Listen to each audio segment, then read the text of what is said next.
جو پنجاب میں یا KPK میں ایون بلوچستان میں جو اس وقت لوگوں کی صحت کے معاملات کو لے کر وہ خوش ہیں، وہاں پر بڑے بڑے پرائیویٹ سیکٹرز اسپتال بنا رہے ہیں، ڈسپینسریز کھل رہی ہیں، ڈاکٹرز کی پریکٹس بہتر ہو رہی ہے، کیونکہ ایک بہت بڑا انفلکس جو لوگ پاورٹی لائن سے نیچے رہتے تھے کہ شاید آپ کو اور مجھے اس کا فرق نہ پڑے، لیکن ایک عام آدمی جس کی تنخواہ 20,000 25,000 40,000 روپے ہے، جب اس کے اوپر لاکھوں روپے کا صحت کا بل آتا ہے کسی صورت میں، تو اس کے پاس دو ہی چیزیں صورتیں ہوتی ہیں، تو یا تو وہ کسی سے پیسہ مانگے چوری کرے، یا وہ اپنے عزیز رشتہ دار کو مرتے ہوئے دیکھے کیونکہ اس کے پاس علاج کے پیسے نہیں ہوتے۔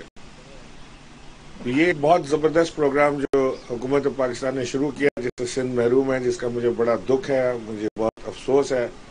کہ ہم سندھ میں نہیں شروع کر پائے۔ امید رکھتا ہوں کہ وزیر اعلیٰ اور ان کی ٹیم اس پروگرام کو ریویو کریں گے، اس کو دیکھیں گے اور اس میں اپنا حصہ ڈالیں گے، کیونکہ بغیر صوبے کے معاونت کے یہ پروگرام آگے نہیں چل سکتا۔ اس میں صوبے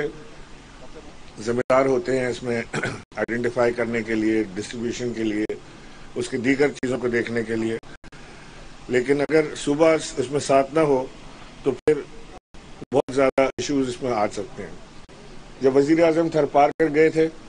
تو وہاں پر انہوں نے جو غربت کا حال دیکھا تھا، جو لوگوں کی مشکلات دیکھی تھیں، وہاں انہوں نے تھرپارکر میں تقریباً 3 لاکھ،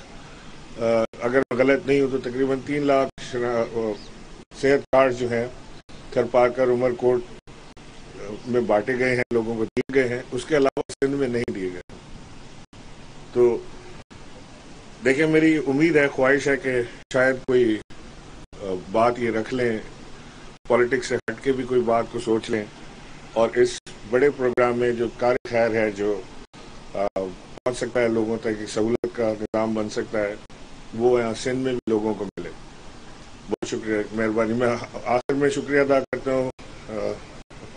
لکھانی ہاسپٹل کے منتظمین کا۔